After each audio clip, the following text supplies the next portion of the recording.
उपस्थिति, जिसके शब्द, जिसका आपकी ओर देखना, जिसका केवल आपके सामने आ जाना, इसी से ही समाधान हो जाता है, वही गुरु। तो बट अब क्या है कि जो यूथ है ना, वो इन सब चीजों को नहीं मानता। अभी थोड़ा चेंज हो रहा है यूथ में।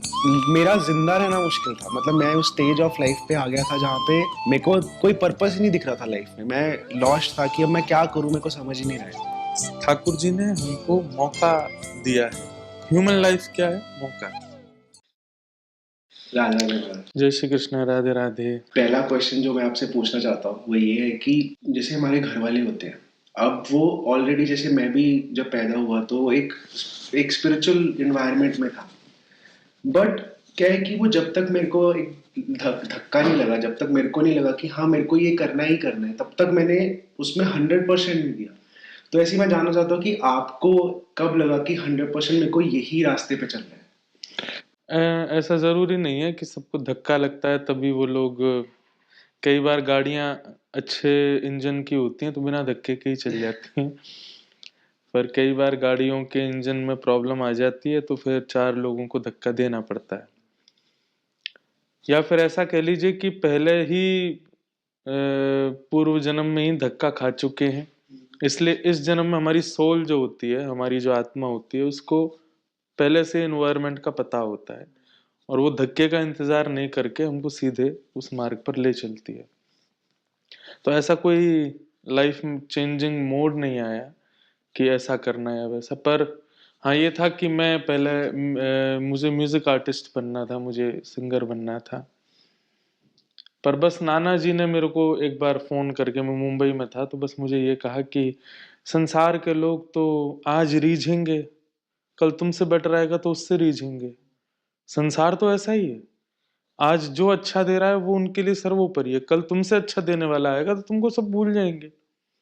लेकिन परमात्मा तो सदा तुम्हारा रहने वाला है, तुम चाहे अच्छे वक्त में हो चाहे बुरे वक्त में हो, ठाकुर जी तो सदा तुम्हारे हैं। इसलिए क्यों ना अपने इस गले का प्रयोग, अपने गायन का प्रयोग तुम संसार के लिए ना करके संसार बनाने वाले के लिए करो। तो वो बात रात भर मेरे चलती रही बस दिमाग में। और फिर मैं सब छोड़ के फिर वृंदावन, सब छोड़ के क्या, मैं वृंदावन का ही हूँ तो कोई छोड़ के आने की जरूरत नहीं थी। तो वृंदावन वापस आया, गुरुदेव से अध्ययन किया, सब संतजनों की इच्छा और आज्ञा और कृपा से भागवत मार्ग में आ गया। मेरे साथ भी ऐसे हुआ था। जब मैं अपना 10th क्लास क्रॉस करके निकला तो मेरे को भाई ने बोला नॉन मेडिकल मत कर, तेरी सिंगिंग अच्छी है तो सिंगिंग में ट्राई कर। तो मैंने तो बोला कि सब दोस्त मेरे नॉन मेडिकल कर रहे हैं तो मैं भी अलग रह जाऊंगा, तो मैंने नहीं किया वो। लेकिन अब आके वो समझा कि अब जैसे अब मेरे को कई बार लगता है कि मेरे को शायद वो करना चाहिए था, पर अब जब कीर्तन करता हूँ, जब ठाकुर जी के सामने बैठ के गाता हूँ, तब लगता है कि इसके अलावा तो कुछ नहीं करना चाहिए। मतलब वो तो मन ही नहीं करता है। मेरे को 2-3 लोगों ने बोला भी कि अभी तो यूट्यूब वीडियोस बना रहा है तो अपनी सिंगिंग की क्यों नहीं बनाता। तो मेरा मन से जो निकला वो यही निकला कि गाऊंगा तो सिर्फ उनके लिए गाऊंगा, नहीं तो मन नहीं है किसी और के लिए। तो ये आपका मन नहीं है, ये आपके चित्त में बैठे ठाकुर जी का मन है। उन्हीं का भाव है कि जो तुम्हारे गुण सब मुझे प्रदान करो, उसके अतिरिक्त कहीं नहीं। संसार में जब आप अपनी कला को किसी और को रिझाने के लिए प्रयोग करने लगते हैं ना, तो आप संसारी हैं। लेकिन जब आप अपनी कला से केवल श्याम सुंदर को प्रसन्न करने का भाव रखते हैं, कला चाहे कोई भी हो, तो निश्चित है कि आपके ऊपर ठाकुर जी की अति कृपा है और अब आप संसार से परे हो रहे हो। उसी के लिए हम सब आए हैं। जैसे आपने बोला कि अंदर से ठाकुर जी की इच्छा है, तो कई बार क्या होता है कि हमें आवाज आती है अंदर से, जैसे हम कुछ करने जा रहे हैं तो एक क्वेश्चन आता है कि ये करना चाहिए या नहीं करना चाहिए। अब वो समझता नहीं है कि वो आवाज जो ठाकुर जी की कौन सी है, हाँ, कि मन हमें ट्रिक कर रहा है या वो ठाकुर जी की है। उसी के लिए आध्यात्मिक पथ है, उसी के लिए भक्ति पथ है कि जब आप बहुत सत्संग करने लग जाते हैं, जब आप गुरुजनों की आज्ञा मानने लगते हैं, नाम जप करने लगते हैं, आध्यात्मिक पथ के पथिक बन जाते हैं, तो ये क्लेरिफिकेशन होने लग जाता है कि कौन सी आवाज ठाकुर जी की, मतलब एक अटूट विश्वास जैसा प्रकट हो जाता है कि ये ठाकुर जी की है और ये मेरे इच्छा है। तो उसके लिए हम लोग गुरुओं से आज्ञा लेते हैं या गुरुजनों के सामने बैठते हैं। लेकिन प्रारंभिक समय में तो गुरुओं के सामने बैठना है। उसके बाद धीरे धीरे जब जप आदि आप करने लगेंगे, आगे इस पथ पर और भगवत मार्ग पर चलेंगे, तो एक विश्वास चित्त में प्रकट हो जाएगा कि नहीं, ये जो बात है ये ठाकुर जी की है, मुझे यही करना है।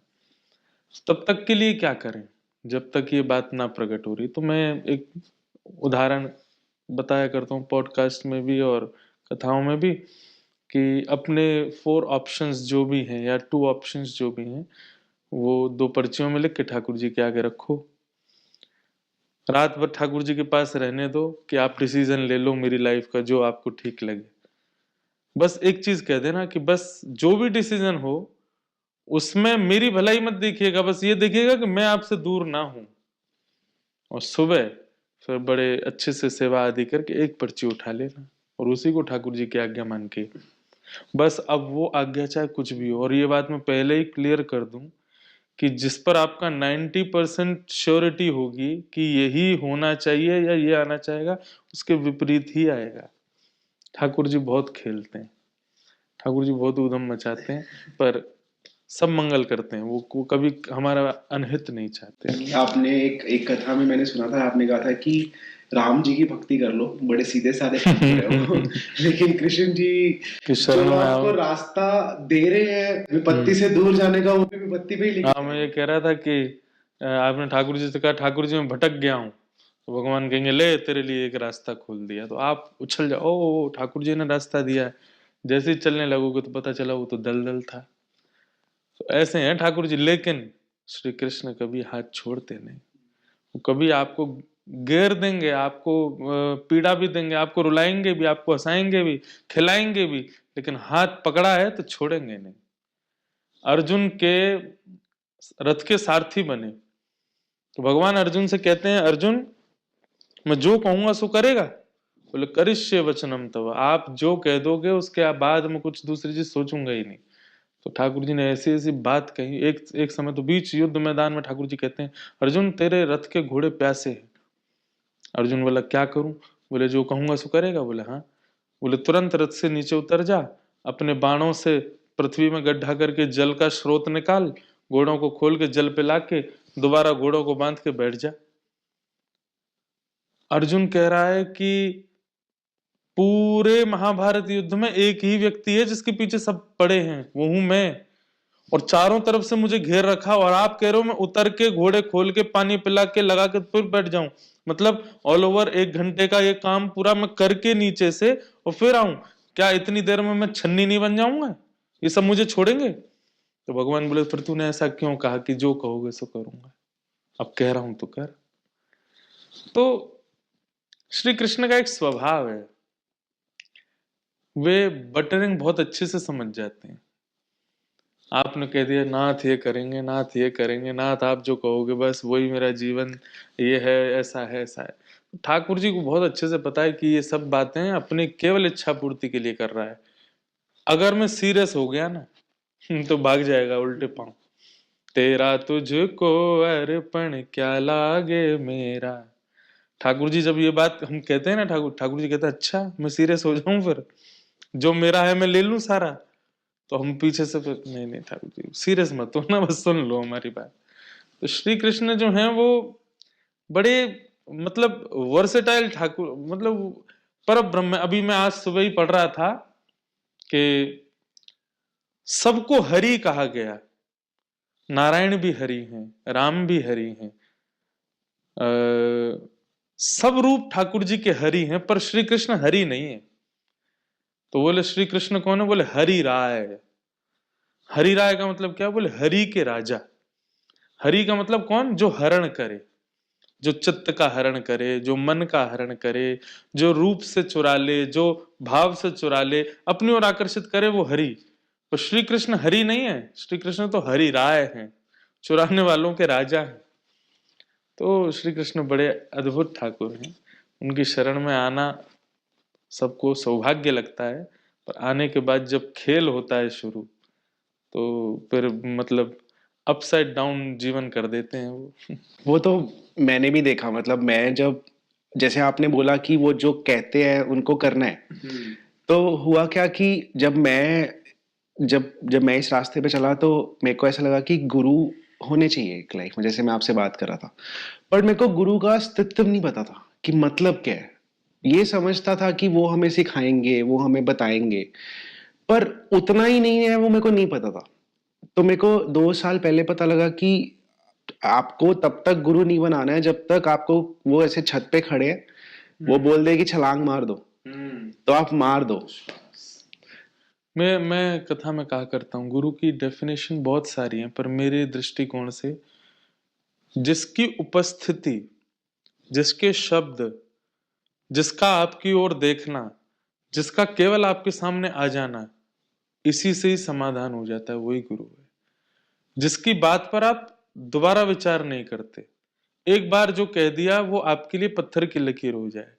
और हाँ, जिसकी उपस्थिति, जिसके शब्द, जिसके प्राकट्य भाव, जिसका आदेश आपको विश्वास पूर्वक तो लगे, और तो और उसके भावों से कृष्ण और प्रिय लगने लगे, वो गुरु है। जिसके भावों से संसार के विषय उनमें अंतर समझ में आने लग जाए और श्री कृष्ण प्रिय लगने लग जाए, जिसकी वाणी ये प्रभाव डाल दे, वो गुरु है। जिसकी उपस्थिति ये प्रभाव डाल दे, वो गुरु है। जिसके दर्शन ये प्रभाव डाल दे, वो गुरु। मैं तो एक बात कहता हूं कि आप प्रश्न सोच करके आए और गुरु के सामने बैठ करके आपने प्रश्न कर लिया, तो समझो अभी आप शिष्य नहीं बने। आप प्रश्न सोच करके आए और गुरु के सामने आते ही समाधान मिल जाए, तो समझो कि आपका शिष्यत्व है और वो आपके गुरु हैं। उपस्थिति से समाधान हो, ये बात कितनी जगह देखी गई है कि आपका अनकॉन्शियस होना आध्यात्मिक पथ में गुरु के सामने वो अच्छा है। आपका संकुचित होना कि आप बोल नहीं पा रहे, अब आप समझ नहीं पा, बस लग रहा है कि हो गया, मुझे मिल गया उत्तर जो मुझे चाहिए था, यही है आपके गुरु। इन्हीं से ही कल्याण होगा। तो बट अब क्या है कि जो यूथ है ना, वो इन सब चीजों को नहीं मानता। अभी थोड़ा चेंज हो रहा है यूथ में भी।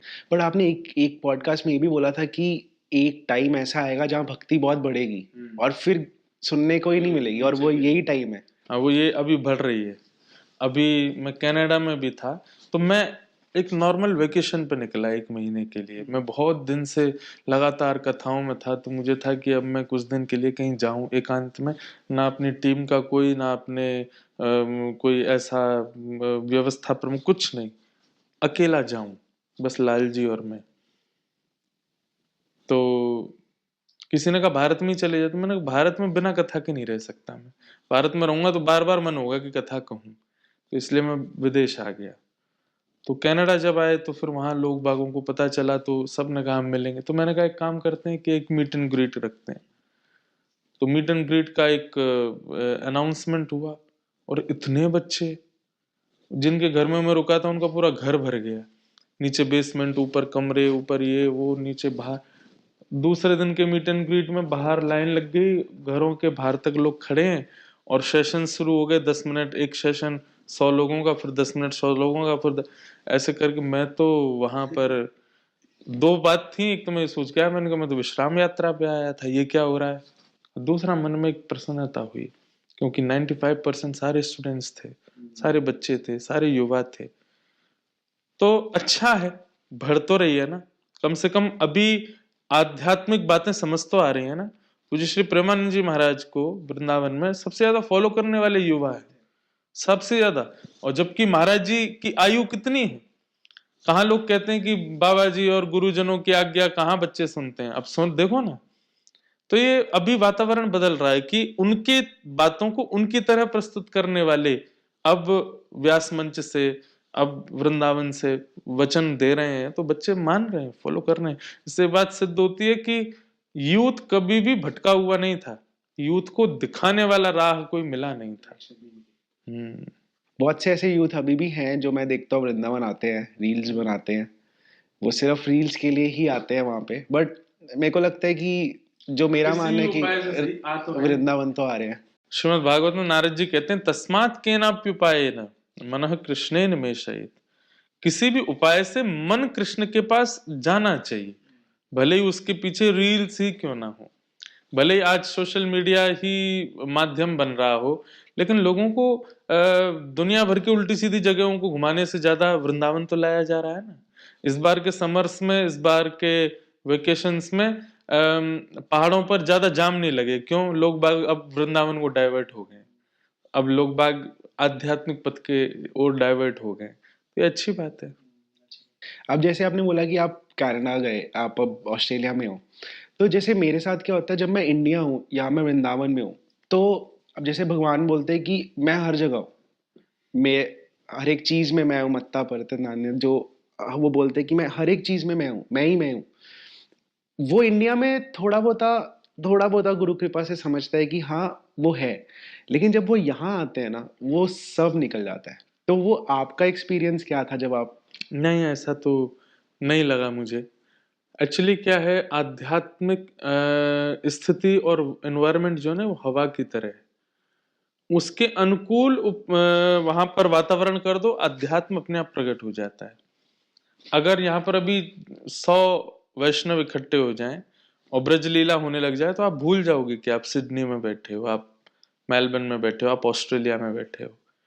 तो ऑस्ट्रेलिया होना, सिडनी होना, मेलबर्न होना, या इस प्रकार की सिटीज में आपकी उपस्थिति होना और आपको ये कॉन्शियस होना कि हाँ मैं इस सिटी में हूं, ये आपके सांसारिक स्थिति है। पर उस सिटी में होते हुए भी आप आध्यात्मिक वातावरण से बस यही भूल गए कि आप सिडनी में हो, तब आप समझो कि आप भक्ति के पथ पर अब आगे चल रहे हो। तो कितनी बार ऐसा होता है कि जब अभी आज भी मीट एंड ग्रीट है, इतने सारे लोग आएंगे, उनके बीच में अभी सत्संग शुरू होगा, हम सब भूल जाएंगे कि हम मेलबर्न में हैं, हम ऑस्ट्रेलिया में हैं, हम सिडनी में हैं। तो यही तो भक्ति है, कि भक्ति आपके सांसारिक वातावरण को परिवर्तित कर देती है। तो आप ऑस्ट्रेलिया और इनके बहाने नहीं लगा सकते भक्ति में कि हम तो कनाडा में रहते हैं, हम तो अमेरिका में रहते हैं, हम तो ऑस्ट्रेलिया में रहते हैं, यहाँ कैसे करें। अगर आप बहाना लगा रहे हो तो फिर प्रहलाद जी को भी लगाना चाहिए था। मैं तो राक्षस कुल में जन्मा हूं, मेरे पिता तो हिरण्यकश्यप हैं, मेरे चाचा जी तो हिरण्याक्ष हैं, मेरी माता, मेरे भाई, मेरे बंधु, मेरे सखा, मेरा पूरा परिवार राक्षसों का है। इन राक्षसों के परिवार में हे नाथ मैं कैसे बच सकता हूं आपको। मैं इसलिए कहा करता हूं, विदेश में रहने वालों को शिकायत करने के पहले प्रहलाद जी को देखना चाहिए। प्रहलाद जी नहीं थे क्या विपरीत अवस्था में, विपरीत देश में, विपरीत समाज में? अरे यहां तो आप लोग अपने देश को छोड़ करके अपने अन्य लोगों के साथ में रह रहे हो। प्रहलाद जी तो अपने ही घर में थे, वही राक्षसों का कुल था, वहां पर भी प्रहलाद जी ने भक्ति भजन नहीं छोड़ी। तो हम इन देशों में आकर के कैसे कह सकते हैं कि यहाँ पर तो जैसा देश वैसा भेष, देश के अनुरूप यहाँ भक्ति नहीं हो सकती? ऐसा नहीं है। बल्कि मुझे तो क्या लगता है, इंडिया में रहकर के भजन करना इजी है, क्योंकि वहां इतने भक्तों का प्रादुर्भाव हुआ है, इतने संत वहां विचरण करते हैं, इतने तीर्थ धाम सब वहां हैं। तो डॉक्टर फैमिली में बच्चा डॉक्टर हो जाए बड़ी बात नहीं है, पर नॉन डॉक्टर फैमिली में कोई बच्चा डॉक्टर हो जाए बहुत बड़ी बात है। ऑस्ट्रेलिया में रहकर के, कनाडा में रहकर के, अमेरिका में रहकर के अगर आपने चैलेंज लेकर के और भक्ति करके भगवत प्राप्ति कर ली, तो शायद इंडिया से भक्त निकलने वाले को ठाकुर जी चरण छुआएंगे, पर इन देशों से भक्ति करके कोई ठाकुर जी को प्राप्त करे, ठाकुर जी उसको हृदय से लगाएंगे, बोलो भाई तू बिल्कुल विषम परिस्थिति से निकल करके आया है। तो इसको आप या कोई भी यहाँ रहने वाला शिकायत ना करे इस चीज की, इसका फायदा उठाए कि विपरीत है, विपरीत धार आ रही है, अब नाव चलानी है। अनुकूल धारा में तो नाव क्या चाबुक ऊपर धर दो, अपने आप चल जाएगी नाव, तो उसमें क्या करना है, विपरीत धार में चला के दिखाओ। एक मैं आपकी कथा सुन रहा था, उसमें एक ये मेरा क्वेश्चन बहुत देर से था मेरे मेरे दिमाग में, कि आपके एक कथा सुन रहा था, उस कथा में आपने बोला था कि जब आपने फर्स्ट टाइम अपनी कथा बोली थी, तो उससे पहले आपके नाना जी ने पहले तो आपको गुरु दीक्षा दिलवाई, और जैसे ही आप वो करके आए, कथा करके आए, तो आपके मन में एक सूक्ष्म अहंकार था कि मैंने कर दिया। तो ये क्या होता है कि जब हम चाहे हम भक्ति में आगे नहीं भी बढ़े हैं, लेकिन क्या है कि सब लोग ये बोलते हैं कि करने वाले तो सब भगवान है, लेकिन क्या है कि वो अहंकार अंदर से ज्यादा होता है कि मैंने किया है। तो हम उस अहंकार को कैसे देख सकते हैं बड़ा अहंकार तो दिखाता है, जो लोग भक्ति करते हैं उनको समझ आता है कि अहंकार, लेकिन जो सूक्ष्म अहंकार है जो दिखता नहीं है बट होता है, उसको हम कैसे देखें? सब चीजों का एक ही उत्तर है, सत्संग जीवन में प्रारंभ कर दो। ये नाम जब सत्संग, इससे भगवत प्राप्ति बहुत बाद का विषय है, उससे पहले लाइफ को समझना इसका विषय होता है। जब आप बहुत सत्संग और बहुत नाम जप और बहुत कृष्ण कॉन्शियसनेस या श्री राधा कॉन्शियसनेस या भगवत गीता भागवत का आश्रय लेते हैं, लोग सोचते हैं इनसे भगवान मिलेंगे। भगवान मिलना बहुत दूर की बात है, उससे पहले अब आपको अपने आप से मिलवाते हैं। तो जब आप इस तरीके के चीजों में रहने लगते हैं, अपने आप धीरे धीरे आपको छोटी छोटी चीजें अनुभव होने लगती है। लाइक जैसे आप आध्यात्मिक नहीं थे, उससे पहले संसार का कोई बहुत छोटा विषय भी आपको अपनी ओर खींच लेता था, लेकिन जब आप आध्यात्मिक होने लग जाते हैं ना, तो अपना बर्थडे सेलिब्रेशन की भी इच्छा खत्म होने लग जाएगी।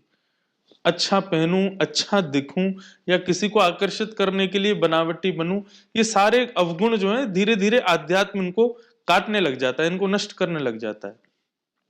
तो इस सूक्ष्म अहंकार की पहचान होना, या कई बार आध्यात्मिक होने से एक और चीज होती है कि आपको लोग ना समझ में आने लग जाते हैं।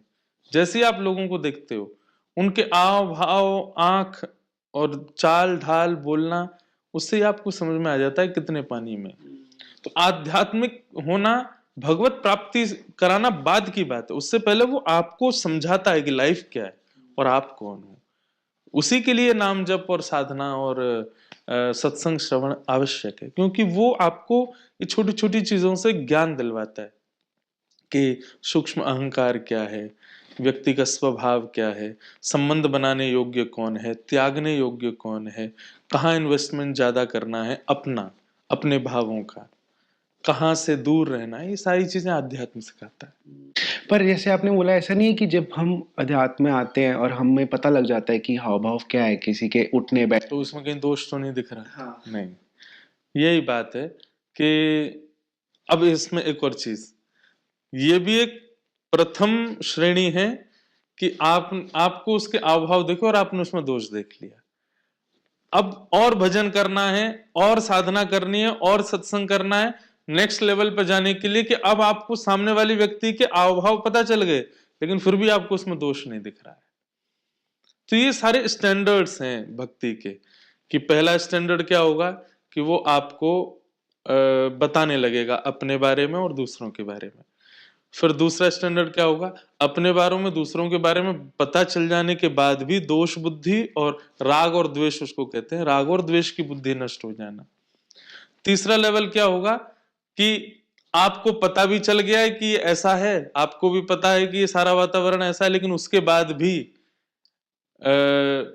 उस स्थिति में चिदानंद रूप शिवोहम शिवोहम, आप बिल्कुल बीतराग हो गए कि लेना ना देना, मगन रहना। ऐसी स्थिति पर ये बढ़ती चली जाएगी। ये लेवल हैं भक्ति के, ये आगे आगे जैसे आप इनमें बढ़ते जाओगे वो चरम स्थिति में आ जाओगे। फिर एक स्थिति ऐसी आ जाएगी कि फिर आपको फर्क पड़ना बंद हो जाएगा, आपको मान सम्मान की इच्छा बंद हो जाएगी, राग द्वेष खत्म हो जाएगा। फिर बस आपको अपना कल्याण और अपने से, अपने संबंध में जो आए उसका कल्याण, इसकी भावना प्रकट हो जाएगी। अच्छा, नाइस। बहुत बहुत अच्छे से एक्सप्लेन किया आपने, जैसे उसको एक्सप्लेन किया, बस समझ में आ जाए। थोड़ा सा मुश्किल हो सकता है, क्योंकि जैसे मैं भी जब ये चीज़ें पहले सुनता था तो मेरे को नहीं समझ में आती थी, बट जैसे मैंने बोला कि गुरु कृपा के कारण मेरे को थोड़ा बहुत समझ में आना शुरू हुआ, तो वो सब मैं जो भी अभी लाइफ में हूँ, जहाँ पे भी हूँ, मैं सब अपने गुरु को देता हूँ, क्योंकि उनके बिना मेरा मेरा जिंदा रहना मुश्किल था। मतलब मैं उस स्टेज ऑफ लाइफ पे आ गया था जहाँ पे मेरे को कोई पर्पस ही नहीं दिख रहा था लाइफ में, मैं लॉस्ट था कि अब मैं क्या करूँ, मेरे को समझ ही नहीं रहा है। तो उस टाइम पे जब वो गुरु आश्रय मिला, गुरु आए, तब लगा कि पर्पस ही यही था लाइफ का, और कुछ था ही नहीं जिंदगी भर। मैं एक बात कहा करता हूँ कि ठाकुर जी ने हमको मौका दिया है। ह्यूमन लाइफ क्या है? मौका, अवसर, निवृत्त होने का, सुधरने का, संभलने का, और सब कुछ वाइंड अप करके फिनिश अप करने का। पर अभी क्या हो गया है कि हम वाइंड अप फिनिश अप के लिए मानव बन के आए हैं। हमने जो कुछ भी किया पूर्व में, जो कुछ भी हमसे हो चुके हैं, हमारे प्रारब्ध हमें नहीं पता होते, और उनके द्वारा हमारी लाइफ में चीजें आती रहती हैं। उनको हम कैसे फेस कर रहे हैं, उससे वाइंड अप होता है। लाइक अहंकार आपके मन में आ गया, और वो अहंकार जैसे आई आपके पूर्व जन्म के किसी प्रारब्ध से आपके अंदर आया। अब आप क्या कर रहे हैं कि उस अहंकार को, जैसे आपको पता है कि आपके अंदर अहंकार है। मैं कथा में कहता हूं, मानव को दो लोग जानते हैं, या तो वो खुद जानता है या भगवान जानते हैं, तीसरा कोई नहीं जानता। हर व्यक्ति को पता होता है कि मैं अहंकार कर रहा हूं, लेकिन जैसे उसको पता चला कि अहंकार है, अब वो उसको वाइंड अप करने की जगह उसको और बढ़ाता है, उसको और ज्यादा क्रिएट करने लग जाता है। तो ठाकुर जी तो हमको भेजते हैं वाइंड अप के लिए, क्लियर अप के लिए, फिनिश अप के लिए, लेकिन हम क्या करते हैं, और क्रिएशन कर देते हैं और क्रिएट कर देते हैं। फिर उसके बाद दोबारा जन्म लेना पड़ता है, फिर कितनी योनियों में जाना पड़ता है, क्या क्या करना पड़ता है। तो आप जैसे अनेक युवाओं के लिए एक बात है कि जरूरी नहीं है कि आप कुछ बन जाओ, यही लाइफ का उद्देश्य है। आपको जीवन मिला है to finish up everything whatever you have did in your past lives or in your another lives, उन सबको वाइंड अप करने के लिए आप यहाँ पर आए हो। कुछ बन जाओ अच्छा, लेकिन अगर कुछ नहीं बन पा रहे हो तो हताश हराश होकर के डू नॉट पनिश योरसेल्फ और टू योर लाइफ। आपको क्या करना है, बस किसी गुरु की शरण ग्रहण करनी है। आपका उद्देश्य वाइंड अप का है ना। धीरे धीरे अपनी जो भी सिचुएशंस हैं, जो भी माइंड में चीजें प्रकट हो रही हैं, जो भी कुछ मन में आता है, उन सब पर सॉल्यूशन करते करते सबको खत्म करो। मुझे कभी कभी ऐसा भी लगता है कि इस संसार में आकर के अगर किसी व्यक्ति को संसारी पर्पस मिल जाता है, इट मीन्स अभी उसकी बहुत लाइफ बाकी है। पर इस संसार में आने के बाद में अगर व्यक्ति बहुत मेहनत करने के बाद भी अपने पर्पस को नहीं पा पा रहा है, तो शायद उसके लिए ठाकुर जी ने कहा कि अब तू कुछ मत कर, अब तू बस वाइंड अप कर, अपना सब समाप्त करके गुरु की शरणागति होकर के और मेरी प्राप्ति कर। तो कई लोगों को ये बात अलग रूप में लग सकती है, पर दिस इज फैक्ट। अगर आप संसार आपको एक्सेप्ट नहीं कर रहा है आपके हजार मेहनत करने के बाद भी, तो इसका ये एक अर्थ ये भी हो सकता है कि अब आपको संसार में फंसने के लिए भेजा नहीं गया है। Now just focus on yourself, और अपनी उन चीजों पर काम करके निवृत्त हो जाओ संसार से। आपने एक कथा में बोला था कि एक वो कहावत है कि किसी को शिद्दत से चाहो तो पूरी कायनात उसको मिलाने को लग जाती है। तो आपने कथा में वही बोला था कि अगर वो मिल भी जाएगी तो वही इकलौता एक कारण बनेगा आपके दुःख का। तो अब जो लोगों ने बहुत कुछ अचीव किया लाइफ में, मतलब मटेरियल सक्सेस अगर उनको देखा जाए, तो उन्होंने बहुत कुछ अचीव किया। तो वो अगर उनका मंत्र पकड़े, तो वो यही बोलते हैं कि जितनी मेहनत करो उतनी कम। वो सब आपको ज्ञान देने के लिए सब बोल देने। उनसे खुद से जाके पूछा जाए कि आप टूटते कब हो, आप रोते कब हो, तो वो यही कहेंगे जिसके लिए मैंने बहुत मेहनत की, वही चीज मुझको रुलाती है। ये बात बिल्कुल फैक्ट है। व्यक्ति ने, एक नॉर्मल उदाहरण दे रहा हूं, उसकी सबसे पहली चिंता क्या थी, मुझे ऑस्ट्रेलिया शिफ्ट होना है। उसके लिए मैं चाहे जो करूं, रात भर उठ उठ करके वीडियोस देख रहे हैं, जानकारी बना रहे हैं, लोगों से मिल रहे हैं, वीजा मेरा कैसे भी हो जाए, मैं बस एक बार वहां पहुंच जाऊं। मेरा एक ही कष्ट है कि मुझको वहां पहुंचाओ। ऑस्ट्रेलिया में लैंड कर गया, सिडनी आ गया, इमिग्रेशन क्रॉस करके बाहर आ गया, हो गई खत्म इच्छा। अब सेकंड इच्छा क्या आ गई, अब यहाँ रहना है। यहाँ रहने के लिए तो पैसे भी चाहिए, उसके लिए काम भी करना। ये काम करूंगा मैं, इंडिया में मैंने ये सब किया है, यहाँ पे रह के फिर वो काम कर रहे हैं, काम करके पैसा कमा रहे हैं, पैसा भी उतना नहीं पड़ रहा है जितना होना चाहिए। अब दूसरा दुख का कारण क्या हो गया, धन। अब तीसरा दुख का कारण क्या हो गया, घर। अब चौथा दुख का कारण पीआर। पांचवा दुख का कारण सिटीजनशिप। छठवां दुख का कारण अब मेरा ब्याह। अब सातवां दुख का कारण अब यहाँ बच्चों को पढ़ाई लिखाई। आठवें दुख का कारण सब सेटलमेंट हो गया, अब वापस जाना है मुझे, नहीं, मेरा मन ही नहीं लग रहा है यहाँ पे, मैं क्यों रुक गया, मैं क्यों आ गया यहाँ पर, ये मैं यहाँ आया क्यों। दुख का कारण कौन बना, ऑस्ट्रेलिया। जिसके लिए पूरी मेहनत की, अंत में दुख का कारण वही निकल के आया। और ये सब जगह होता है, चाहे वो किसी व्यक्ति विशेष की प्राप्ति के लिए आप दुनिया से लड़ मर रहे हो, मुझे ये चाहिए, मैं इसी के संग रहूंगा चाहे दुनिया उलट पुलट हो जाए, आपने प्रकृति से छीन करके उस व्यक्ति को अपना लिया, एक दिन आप जरूर रोओगे।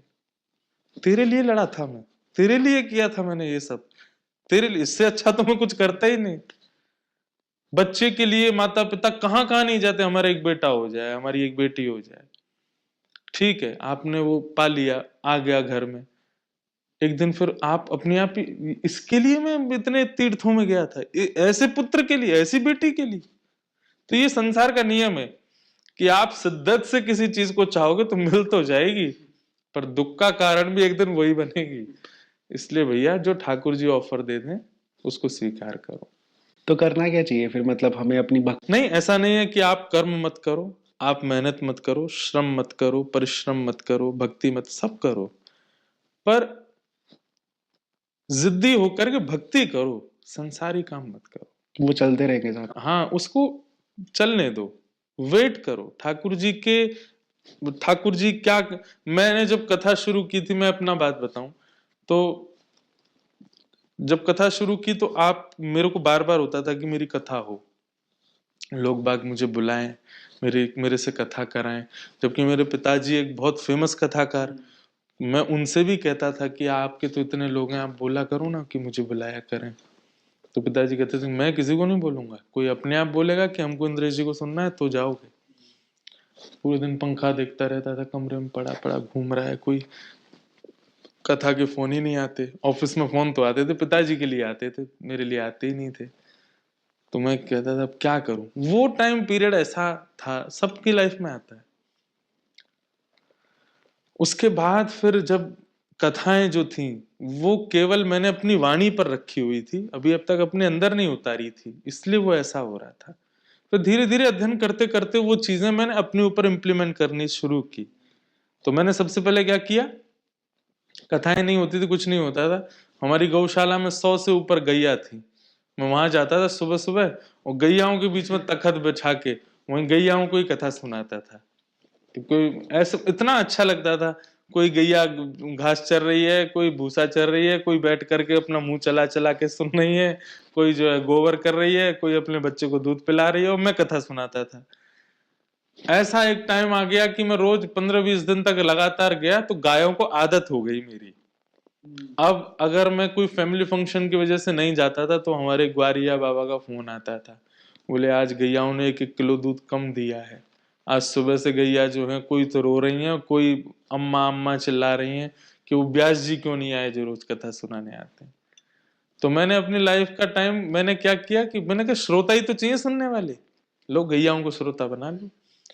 तो वो चीजों से, ऐसी छोटी छोटी चीजों से बहुत कुछ भागवत जी ने सिखाया कि खुशियां, संसार का आनंद, इसके लिए आदमी क्या नहीं कर बैठता, सब कुछ करता है, लाखों रुपया उड़ा देता है, करोड़ों रुपया खर्च कर देता है, फिर भी खुशी नहीं होता।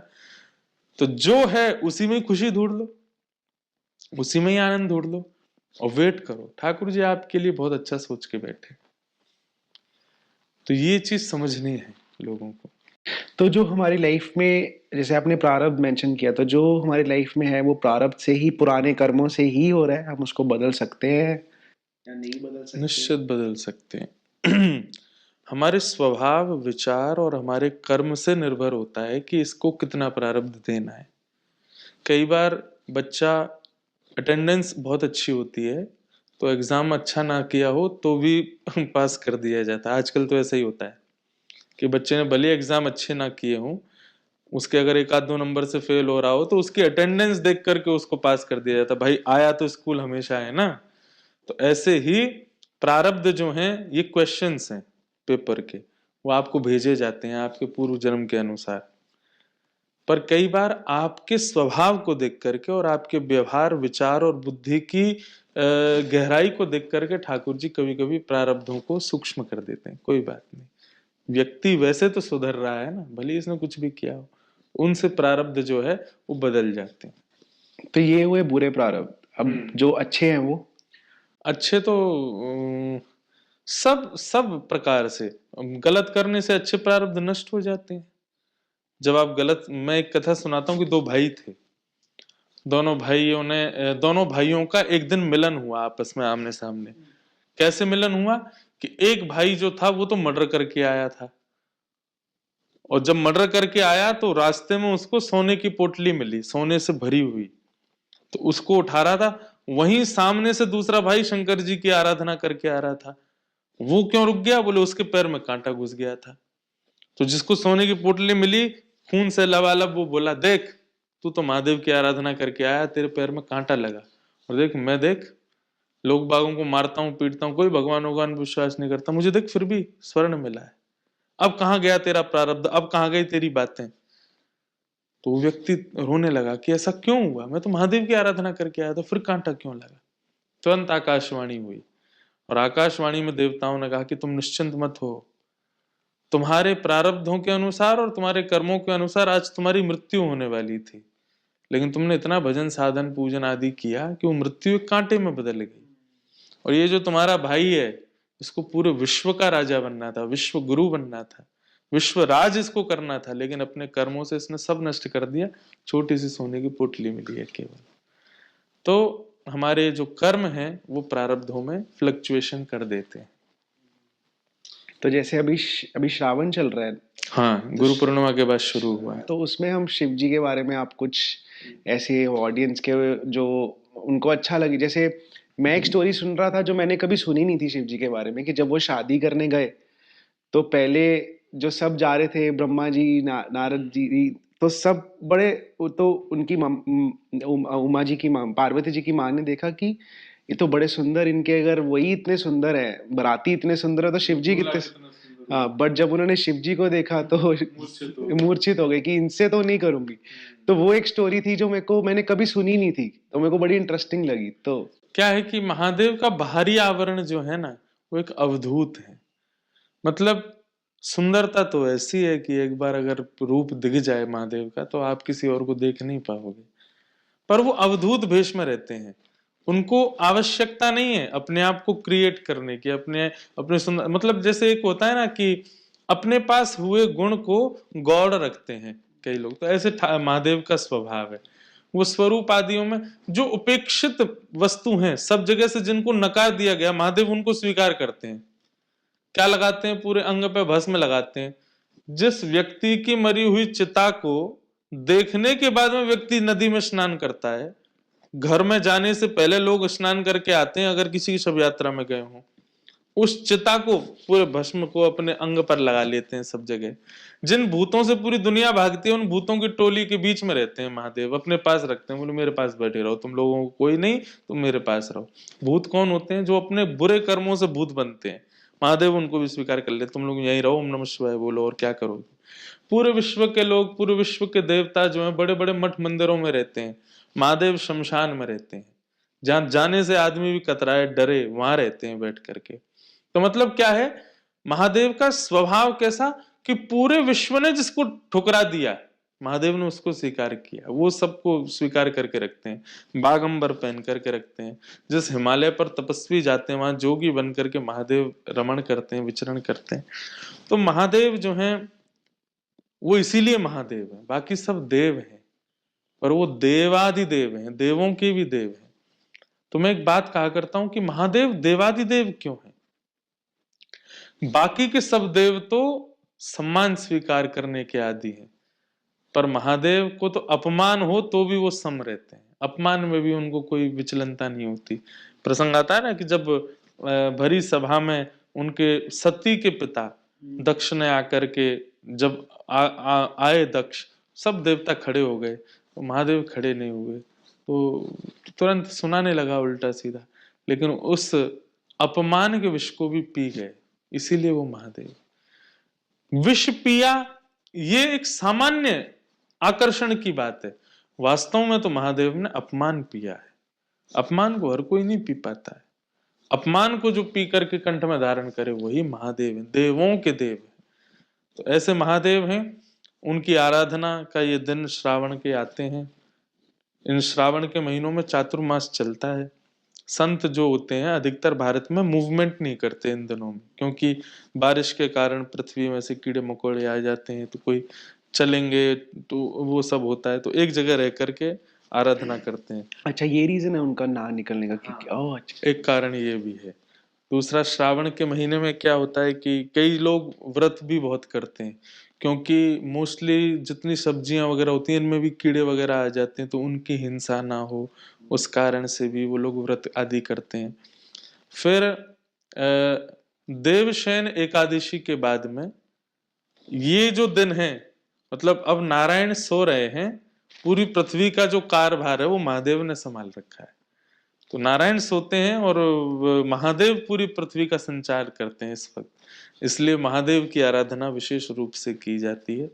फिर देव उत्थान एकादशी आएगी, उस दिन देवता उठ जाएंगे, महादेव अपनी समाधि में चले जाएंगे। महादेव कहेंगे अब पूरी दुनिया संभालो, हमने बहुत दिन संभाली, इसलिए अब आप लोग जाकर के संभालो। इसलिए भी यहाँ श्रावण में महादेव की आराधना आदि की जाती है। एक मेरा क्वेश्चन था, मैं एक पढ़ रहा था चीज, तो उसमें कुंती महारानी की प्रेयर्स थी, तो उसमें उन्होंने बोला था कि आप मुझे दुख दो, क्योंकि जो सुख में मैं आपको याद नहीं कर पाती हूँ। तो वो बहुत एक इम्पैक्टफुल चीज रही मेरे पे, क्योंकि हम जब भी भगवान से कुछ मांगते हैं तो सुख ही मांगते हैं। अगर हम प्रेयर्स भी देखें अपनी, तो उसमें भी सुख संपत्ति घर आवे, कष्ट मिटे। और एक तो ये चीज है कि उस वहां तक हम कभी पहुंच भी सकते हैं, या फिर हमारा भाव कभी उतना हो भी सकता है। कुंती जी का जो ये प्रसंग है, ये श्लोक ऐसे है, विपदः सन्तुनः सस्वत् तत्र तत्र जगत गुरो भवतो दर्शनम यत्स्यात् अपुनर्भव दर्शनम। कुंती कहती है भगवान से कि नाथ आज मैं आपसे कुछ मांगना चाहती हूँ। तो भगवान कहते हैं मांगो, क्या चाहिए? बोले जो मांगूंगी सो दोगे? बोले बिल्कुल देंगे। बोले वचन दो, जो मांगूंगी सो दोगे? बोले वचन है, आप मांगो, मैं देरी नहीं करूंगा देने में। क्या चाहिए बताओ? ब्रह्मा की पदवी दे दूं कि रसातल का राजा बना दूं, कि पूरी पृथ्वी का भौमा आपको भौम का जो है राजा बना दूं? क्या करूं बताइए? तब कुंती कहती है कि नाथ, संसार में जितने दुख हैं, जितने कष्ट हैं, जितनी आपत्ति विपत्तियां हैं, सब मेरे जीवन में आ जाए, ऐसी कृपा कर दो। तो भगवान कहते हैं भुआ, तुम क्या मांग रही हो? विपत्ति आपत्ति संकट क्यों मांग रही हो? कल तक तुम्हारे जीवन में कष्ट ही कष्ट था, जन्म से लेके आज तक तुमने कभी सुख नहीं देखा। पर कल ही तुम्हारे पुत्र महाभारत के युद्ध जीते हैं, युधिष्ठिर के सिर पर राजमुकुट विराजमान हुआ है, तुम राजमाता बन गई हो। कल ही तो जीवन में सुख आया था, और आज तुमने फिर से दुख मांग लिया। मुझे लगता है तुमको आदत हो गई है दुख में रहने की, क्यों मांग रही हो ये दुख? तब कुंती बहुत अच्छी बात कहती है, बोले कि आप ये बात स्वीकार करते हो ना कि कल तक हम दुखी थे और कल के बाद हम सुखी हो गए? भगवान बोले हाँ। बोले कल तक हम दुखी थे तो द्वारिकाधीश हमारे संग खड़े थे, और आज जब मेरे बालक महाभारत का युद्ध जीत गए, मैं राजमाता बन गई, आप रथ में बैठ के द्वारिका जा रहे हो, आप हमें छोड़ के जा रहे हो। नाथ, मुझे दुख नहीं चाहिए, मुझे वो स्थिति चाहिए जिसमें आप मेरे साथ रहो, और अगर वो दुख की घड़ी में है तो मुझे वो दुख मंजूर है। मेरे रोने से जो तुमको आए हंसी, तो मैं रो रो के तुमको हंसाया करूं। मेरे गिरने से, मेरे रोने से, मेरे तड़पने से, मेरे विलखने से आप मेरे आसपास हो, तो मुझे वही स्वीकार है। मेरे खुश हो जाने से, राजमाता बनने से मेरे कृष्ण मुझे छोड़ के जा रहे हैं, ये मुझे स्वीकार नहीं है। तो कुंती ने दुख नहीं मांगा है, कुंती ने श्री कृष्ण को मांगा है, चाहे सिचुएशन कैसी भी हो। अगर और सिचुएशन में कृष्ण मिले तो हमको वो और सिचुएशन चाहिए। दूसरी बात आपने कही कि क्या हम इस स्थिति में आ सकते हैं? निश्चित आएंगे। जब प्रेम होता है ना संसार में किसी से, तो हम लोग वचन देते हैं कि तुम चाहे जैसे रहो, तुम महलों में रहोगी तो भी तुम्हारे संग रहूंगा, और तारे तोड़ के ले आऊंगा। गाने वाने सब ऐसे बनते हैं, और लड़की कहती है अगर तुम सड़क पे भी आ गए तो भी तुम्हारा हाथ नहीं छोड़ूंगी। तो जब हम ये रिश्ते नाते वादे सब संसार में कर सकते हैं, तो ठाकुर जी से क्यों नहीं? ठाकुर जी से भी यही कहा जाए कि आप मिलीनियर बना दो तो भी आपका प्रेम मेरे चित्त से कम ना हो, और आप मुझको एक समय की रोटी खाने की भी लाले पड़े ऐसी स्थिति में भी ले जाओ तो भी मैं आपको ना भूलूं। जैसे आपने प्यार की बात की, तो आपके लिए प्यार की डेफिनेशन है क्या? प्यार संसार में हो सकता है, सबसे हो सकता है, और प्यार का मतलब स्वार्थ होता है। सुर नर मुनि जन की यह रीति, स्वार्थ लाग करहीं सब प्रीति। हम लोग इस बात को प्रकट रूप से स्वीकार नहीं करते, कि नहीं नहीं नहीं नहीं, हमारा तो निष्काम प्रेम है, स्वच्छंद नहीं होता, सबका स्वार्थ होता है। कहीं ना कहीं आप जब इस बात को गहराई से देखेंगे कि आपसे कोई व्यक्ति कनेक्ट हुआ, आपसे कोई व्यक्ति बहुत प्रेम कर रहा है, आप गहराई में जाकर के देखेंगे तो उसका कुछ ना कुछ तो स्वार्थ है। वो बात अलग है कि हम उसको नजरअंदाज करके प्यार में रहते हैं, पर उसमें स्वार्थ होता है। अब रही बात प्रेम की, तो प्रेम श्री कृष्ण से होता है और वो निस्वार्थ होता है। मैंने एक चीज देखी है कि आपकी लाइफ में कैसे भी सिचुएशन आ जाए, आपकी सिचुएशन के अकॉर्डिंग लोग आपका त्याग और आपको स्वीकार करते हैं, पर आपकी हर सिचुएशन में आपके गले की कंठी माला आपको नहीं त्यागेगी, आपके हाथ की जपमाला आपका त्याग नहीं करेगी, आपके ठाकुर जी जो आपसे सेवा ले रहे हैं वो आपका त्याग नहीं करेंगे। तो जो आपका त्याग किसी भी सिचुएशन में नहीं कर रहा है वो प्रेम है, और वो प्रेम केवल श्री ठाकुर जी करते हैं और कोई नहीं करता। इसलिए प्यार की डेफिनेशन बहुत कड़वी है, पर है। मैं जानते हुए भी, मेरा भी प्यार है बहुत लोगों से, पर मैं ये जानता हूं कि ये सब स्वार्थ है। पर मेरा प्रेम है श्री मेरे लाल जी से, मुझे पता है कि यही प्रेम है कि वो चाहे जैसी स्थिति हो जाए। मैं कनाडा से ऑस्ट्रेलिया आया, एक स्टॉपेज के साथ आया, तो मुझे यहाँ पहुंचने में 25 घंटे लगे।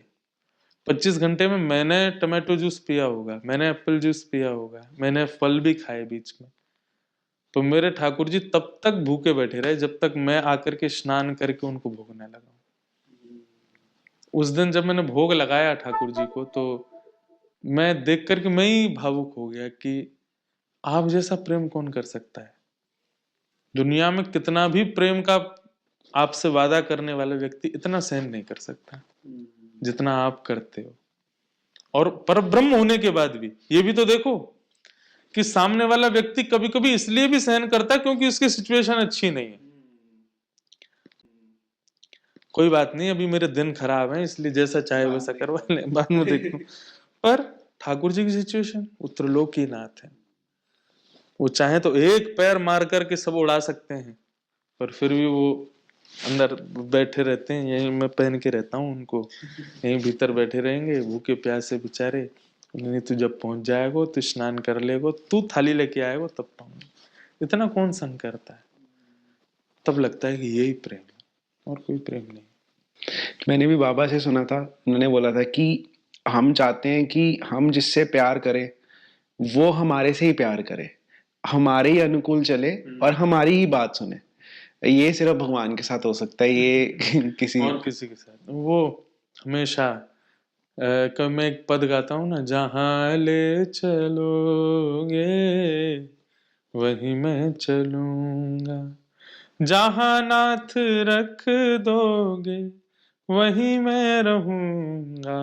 पर हम इसको इम्प्लीमेंट नहीं करते, ठाकुर जी इसको पूरे तरीके से पालन करते हैं। वो मानो हमसे कह रहे हैं कि तू जहां ले जाएगा वहां चलूंगा, तू जहां बैठा देगा बैठ जाऊंगा, तू जो खिलाएगा वो खा लूंगा, क्योंकि मैं तुझसे बहुत प्रेम करता हूँ। तो आपकी कोई पर्सनल स्टोरी गिरिधर लाल के साथ कोई ऐसी? एक मैं स्टोरी सुन रहा था जिसमें उनका यहाँ पे जो वो आपने स्टड था वो गुम गया था, या फिर वो मिला नहीं कुछ? वो मिल गया था बाद में। मतलब ऐसा था कि श्रृंगार के समय पर मैंने वो नहीं, मेरे को मिला नहीं था, तो मैंने धारण नहीं कराया था ठाकुर जी को। मैंने कहा ऐसे ही रह लो, आज मिल ही नहीं रहा। वो हीरा पहनते हैं यहाँ पे। शाम को जो बालक शयन कराने गया, तो मेरा नियम है कि मैं सुबह श्रृंगार करके फोटो खींचता हूँ, शाम को जो बालक शयन कराता है वो श्रृंगार उतार के फोटो खींचता है। शाम को उस बालक ने श्रृंगार उतार करके शयन करा दिया, फोटो खींचा। दूसरे दिन जब मैं श्रृंगार में गया तो चिबुक यहीं लगी थी हीरा। तो मैंने उसको पूछा, मैंने कि क्यों रे, कल मैंने ये तो धराया नहीं था, ये आज कैसे आ गया? तूने रात में धराया क्या? बोले नहीं, रात में जब मैं श्रृंगार शयन कराने आया हूँ तब ऐसे ही मिले मुझको। अरे मैंने कि मैंने तो धराया ही नहीं है, देख फोटो खींची मैंने सुबह श्रृंगार में, कहाँ है इसमें हीरा? उसने रात की फोटो देखा, बोले रेगो इसमें हीरा लगा है, मेरे उसके अलावा कोई जाता नहीं वहां पे। तो ऐसे हमारे लाल जी हैं। बाकी लीला तो वो बहुत करते हैं, ऐसी ऐसी, मतलब मुझे क्या है कि मुझे फील होने लग जाता है। जैसे दोपहर के समय 2 बज रहे हैं, 3 बज रहे हैं, अचानक बहुत तेज नींद आने लग जाए, तो मुझे समझ में आया था कि ठाकुर जी को थकान हो गई है, लगेगा मुझे, और मैं जैसे उनको सुलाऊंगा मेरी नींद उड़ जाएगी। एक बार ऐसा हुआ था कि मैं यूएस ट्रेवल किया था, तो एंड टाइम पे टिकट हुई, तो मेरे 2 स्टॉपेज थे। तो पहले मैं भारत से स्विट्जरलैंड आया, फिर स्विट्जरलैंड से टेक्सास आया, फिर टेक्सास से सैन फ्रांसिस्को गया। तो मैं बहुत ज़्यादा टायर्ड हो गया था। तो जैसे ही मैं पहुंचा तो शयन वैन करा के ठाकुर जी को, रात में मेरे पैर में बांटे आए, नस पे नस चढ़ जाती है बहुत जोर से। तो जब मेरे पैर में बांटा आया तो मैं जोर से चीख पड़ा, और वो बांटा बड़ा खतरनाक आता है। और पैर बेड पे से उछल के ऐसे कूदने लगा, पैर बिल्कुल अकड़ गया। जिनके घर में था वो बेचारे आए, आकर के उन्होंने मालिश वालिश की, थोड़ा कुछ मूव वूव लगाया पैर में, थोड़े दवाई पैर की, इतने लंबे सफर से आए हैं। मेरा वो दर्द, मतलब मैं जैसे स्ट्रेच करूं अपना पैर वो फिर चढ़ने लगे। अचानक से मेरा माइंड में आया कि अरे तू अकेला थोड़ी थका है, ठाकुर जी भी तो थक गए हैं बेचारे।